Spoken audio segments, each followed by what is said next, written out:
Hello and welcome to Secrets of Organ Playing podcast. We are your hosts, Vidas Pinkevičius and Aušra Pinkevičienė. We've been mastering secrets of organ playing for more than 20 years and sharing them on this blog since 2011.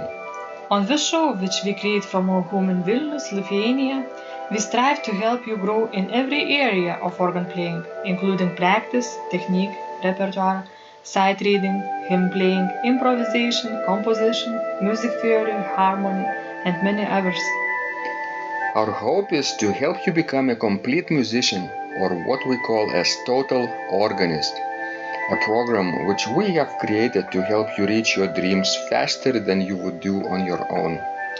If you are new here, we invite you to subscribe to receive free updates of this blog at organduo.lt.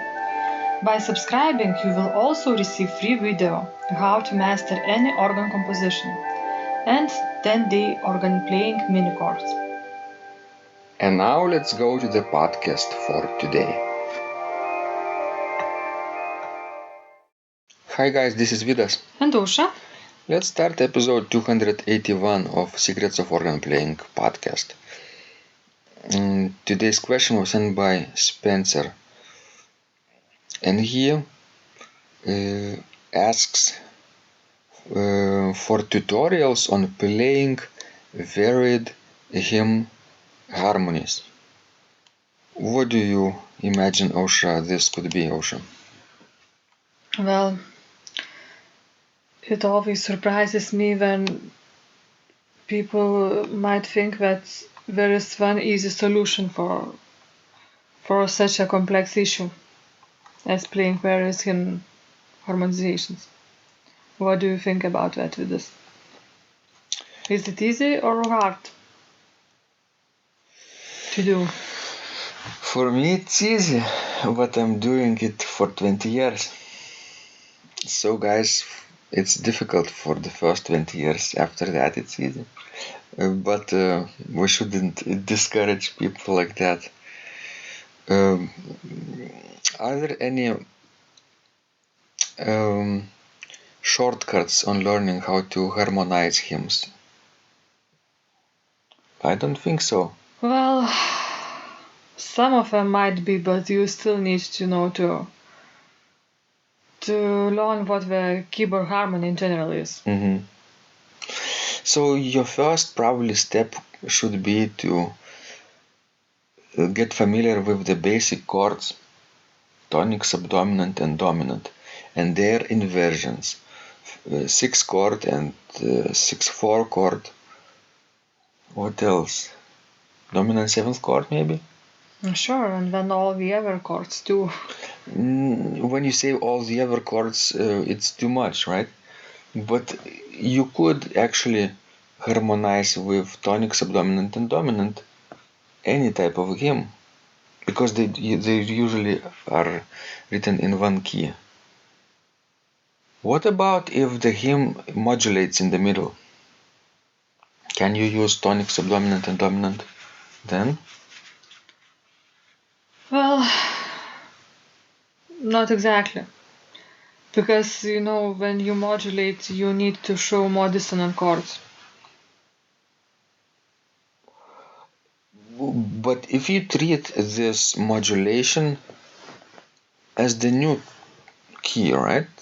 Constant key excerptor episode, and then you find out what are the tonic, subdominant and dominant chords of that key, of the new key, and only use those 3 chords in that passage and then come back. Well, in very simple modulation you can do that, but really not always it works. Usually you, after a common chord, you need to show some specific, dissonant chord of a new key. Mm-hmm. And you usually not use, simple subdominant in that case. Mm-hmm. We need to add something more sophisticated. So perhaps Spencer could benefit from our courses on harmonization. Sure. Like Harmony for Organist Level 1, Hymn Harmonization Workshop, your lessons with Victoria, Yes, and my sequences and cadences and modulations on the YouTube, if you would play them all, you can definitely play hymn harmonies, varied hymn harmonies. It will give you some basic ideas about keyboard harmony. So if you were a beginner, it's obviously very difficult for us to imagine that we're beginner, but if we are pretending, okay, for a second, that we don't know anything,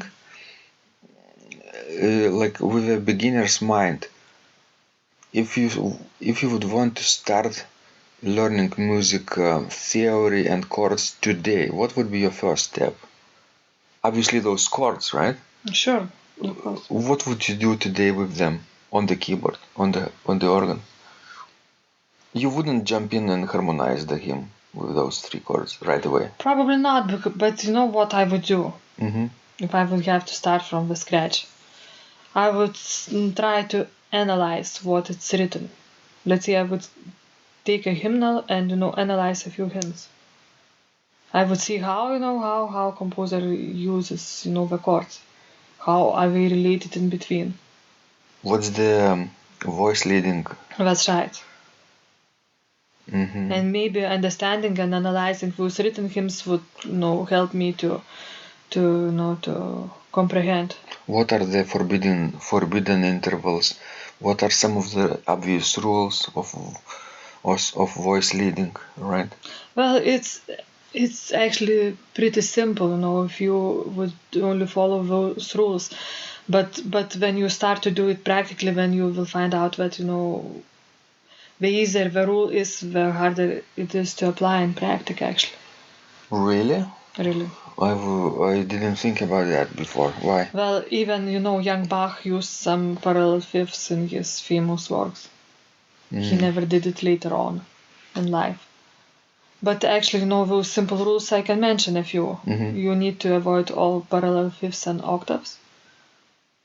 You need to avoid augmented intervals in any voice. Well, then you need to avoid two big leaps in a row facing the same direction. Because if you do a leap, then your voice needs to change direction. That's how music works. Let's say you cannot do two, let's say, fifths in a row, going up or going down. One voice has to jump a perfect fifth and then go down, let's say, a major third. That's right. Or a perfect fourth. That's right. And then, of course, you need in hymn harmonization to avoid voice crossing. It means that soprano always stays above all other three voices, and alto then is below soprano, and tenor below alto, and bass is the lowest voice. And you avoid crossing them. So alto should be between soprano and tenor should be between bass and alto. Yes. Always.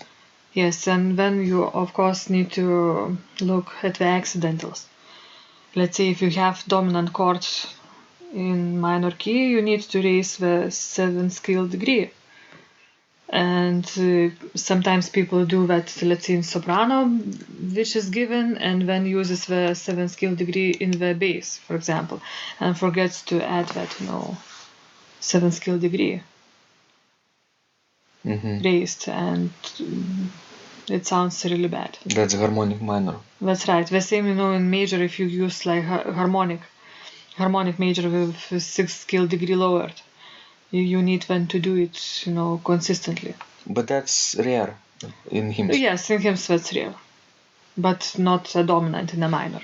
With the 7th scale degree raised, it's pretty common. And that means that the dominant chord is always major. That's right. And another major mistake that you can make in the harmony, conventional harmony, to use subdominant key chord after a dominant key. I think this is, the worst mistake that you can do. Why is that? Because, after a dominant chord, it has 7th scale degree in itself, so it sounds very unstable. And after a dominant chord, you need to use either another dominant chord or you need to resolve it into a tonic chord. But not to use subdominant, which is, has not such a big tension as, a dominant. Leading tone or raised 7th scale degree is always the least stable degree in a scale. That's right. So after, you in harmony, usually, we build up the tension and then we have to release it. That's how it works, in a normal way. So after subdominant, after less tension, you could get more tension with playing a dominant chord. That's right. But if you do it the other way around, then the tension gets less, but the chord is not resolved, so it's strange. Yes, it is. Tonic after the dominant sounds well, but subdominant after the dominant sounds more jazz-like. That's right. And we don't want that in him playing, probably. So that's our general ideas for Spencer and everybody who are interested in creating varied hymn harmonies to start their own harmonization journey. And check out our courses on that. They're really big help. If that's what our students tell us are true. And they're of course telling the truth. Thank you guys for sending us those questions. Please keep writing more your challenges and dreams about organ playing, what you want to achieve in 6 months, in 3 months, and what's stopping you from achieving your dream. Even in a short term, maybe in a month, if you have a challenge coming up, maybe like public performance, we could try to help you get unstuck. Right, Osha? Yes, that's right. And remember, when you practice, miracles happen. This blog is supported by Total Organist, the most comprehensive organ training program online, where you will find courses for every area of organ playing, including technique, practice, sight reading, repertoire playing, hymn playing, improvisation, composition, music theory and harmony, with hundreds of scores and thousands of exercises. Here is what some of the students are saying. Hugh writes, "The sight reading course has helped me tremendously. Thank you very much for your SS courses and all your help." Robert writes, I found the fingerings, registration ideas and general comments to be excellent. John writes, "I have found your download very helpful. It was really excellent. I have watched some of your teaching videos and when I read your instructions, I tried to imagine you are there teaching me. You may feel disappointed that I am 2-3 days behind, but I am a slow learner, and I have committed to taking the time to get it right as you say. But the other night my wife commented that she had never heard me play such a detailed melody in the left hand so well. My left hand is generally poor." Robert writes, it has been a great pleasure in my life of having discovered your courses and material as well as the YouTube work of recordings. You have a calm and pleasant way of teaching. Ron writes, "Hi Vidas and Osha, thank you guys. What a wonderful response to my email note to you. You've got me right, and I feel you understand my level of playing. Yes, at home and lucky that I have an organ for that reason. I am paying attention to this, and I am going to try this haha no longer secret model. Yes, and I love Cesar Frank too. What is very nice about your blog podcast is that Osha and Vidas are like a Socratic dialogue, and by bouncing things off of each other, so much more information comes out and is expressed. Your comments contain a wealth of information and understanding. I really appreciate this. It is very inspiring and will keep us moving forward."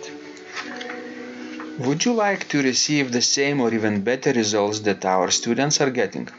If so, join them at organduo.lt/total-organist. And of course, you will get the first month free too. You can cancel anytime.